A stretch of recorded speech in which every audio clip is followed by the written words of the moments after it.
Pressure sores, also known as bed sores, are one of the most common and most dangerous complications facing people with limited mobility. Many will remember that actor Christopher Reeve died from a pressure sore, which led to a blood infection, heart failure, and coma. Joining us now to discuss new scanner technology that can help doctors diagnose developing bed sores before they are visible is Martin Burns, CEO of medical device company Bruin Biometrics. Welcome, Martin. Great to have you here. Thanks very much, Tanya, for having me. How big of a problem are pressure sores, not just to patients, but also to hospitals? Much bigger than you would expect. The reality is about 60,000 people a year in the US die from pressure ulcers.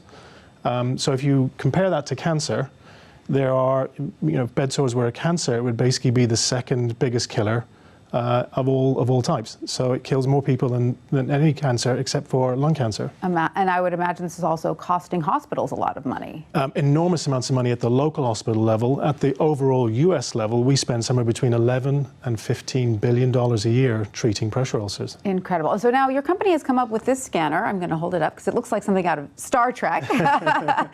Tell us how it works exactly, and it contains NASA technology? It does indeed, yeah. So actually the inventor of it, one of the inventors is a chap called Professor William Kaiser. Bill actually worked at the Jet Propulsion Laboratory on the Mars rover. So that's the rover that's still running around Mars. Yes. And he was one of the sensor experts. Now, he is applying himself to the world of medical technology now. And bed sores actually are wounds that occur from underneath the skin surface. They come from the inside out, typically. And what happens is, like any wound, they all go through the inflammatory phase. So imagine the last time you hit with your hand with a hammer. Assuming you didn't bleed, what happens is your hand swells up and you get inflammation. And what makes pressure sores so tricky is that they're not visible at first. They're not visible, exactly. Now, what's very beneficial about that inflammatory phase is that you can measure it. And what Bill and a lady called Barbara Bates-Jensen, who's a nurse, said was, let's go measure it. And so we can measure now the changes in the tissue days before it becomes visible at the skin surface. So this device is used on certain pressure points of the body, is that correct? Correct. So the areas most at risk for pressure ulcers are your heels, your sacral areas, so the buttocks. Those are the places, about 90% of all pressure ulcers occur there. And when they go to a later stage, they break down and the skin breaks. And as you said, Christopher Reeve, died as complications from one of these things. Absolutely. Sepsis, MRSA, and other complications arise from pressure ulcers. And so it looks so, sort of so fancy and high tech. Is it relatively easy to use and learn how to use? It's incredibly easy to use. Yeah, we actually designed it very specifically for nurse assistants to be able to use. So the idea basically is they can actually just put it in their pocket or put it on their computer on wheels, walk around to an individual patient, take a reading once a day.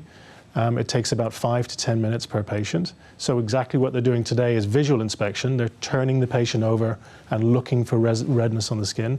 Well, now what this is doing is forget the redness, look days in advance of the damage occurring, and the nurse assistants can use it. Fascinating. Now, this has been used in UK hospitals for how long now? About a year and a half. About a year and a half. And what sort of feedback are you getting from the hospitals? It's been remarkable. So if you think about a hospital setting, typically you would end up with a rate of ulceration of about 5 to anywhere up to 30%. Wow. Well, in our cases, Virgin Care, for example, have deployed the scanner. That's Sir Richard Branson's Virgin Care. And they've managed to get their pressure ulcer rate to 0.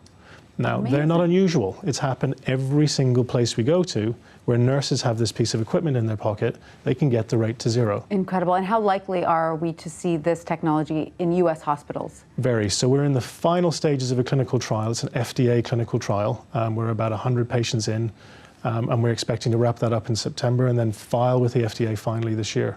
Very exciting. Martin, thank you for telling us about this fascinating new technology. Not at all. Thank you very much.